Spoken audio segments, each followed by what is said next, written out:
સૂત્રો તરફથી જે સમાચાર હવે મળતા દેખાઈ રહ્યા છે કે સ્ટોક હોલ્ડિંગ કોર્પોરેશન NSE IPOમાં તેમના હોલ્ડિંગ્સના 0.44% વેચવાની ઓફર અહીંયાથી કરી રહ્યા છે। શું છે વધુ વિગતો તેની ડિટેલ્સ લઈએ। સહયોગી યશ જૈન આપણી સાથે જોડાઈ ગયા છે। યશ, જણાવો, સ્ટોક હોલ્ડિંગ્સ NSEમાં IPOમાં હિસ્સો વેચવાને લઈને શું સમાચાર આવી રહ્યા છે? વેલ, NSEને જો IPO છે એ અગલા 3 થી 4 મહિનામાં ફાઇલિંગ અને લોન્ચનું એક્સપેક્ટેડ છે અને ઘણું એન્ટિસિપેટેડ IPO છે।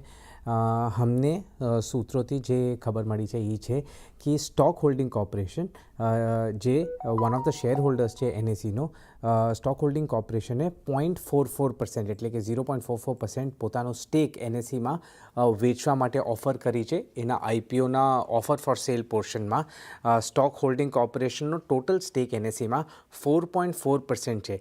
આ કેમ ઇમ્પોર્ટન્ટ છે? કેમ કે સ્ટોક હોલ્ડિંગ કોર્પોરેશન નો પ્રમોટર એક લિસ્ટેડ એન્ટિટી છે અને એમનું નામ છે IFCI, જેની હોલ્ડિંગ સ્ટોક હોલ્ડિંગ કોર્પોરેશનમાં 52.66% છે।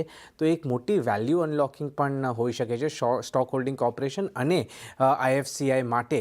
ટોટલ ફંડ રેઝિંગ જે સ્ટોક હોલ્ડિંગ કોર્પોરેશન કરશે આ 0.44% સ્ટેક વેચવા દ્વારા એ હશે 2200 કરોડ રૂપીસ। કેમ કે NSE એક પોસ્ટ લિસ્ટિંગ માર્કેટ કેપ જે ટાર્ગેટ કરી રહ્યું છે એ છે મોર દેન 5 લાખ કરોડ રૂપીસ। આનાથી અલાવા LIC જે ઇન્ડિયાનો લાર્જેસ્ટ લાઈફ ઇન્સ્યોરન્સ કંપની છે એ પણ 1%થી ઉપર સ્ટેક વેચવા માટે ઓફર કર્યું છે NSEના IPOમાં। LICનો ટોટલ સ્ટેક 10.7% છે, મોર દેન 1% ઓફર કર્યું છે અને સેમ પ્રપોર્શનમાં 5 લાખ કરોડ રૂપીસનો માર્કેટ કેપ અગર હોય તો અરાઉન્ડ 5000 કરોડ રૂપીસ LIC પણ રેઝ કરી શકે છે આ NSEના IPO દ્વારા।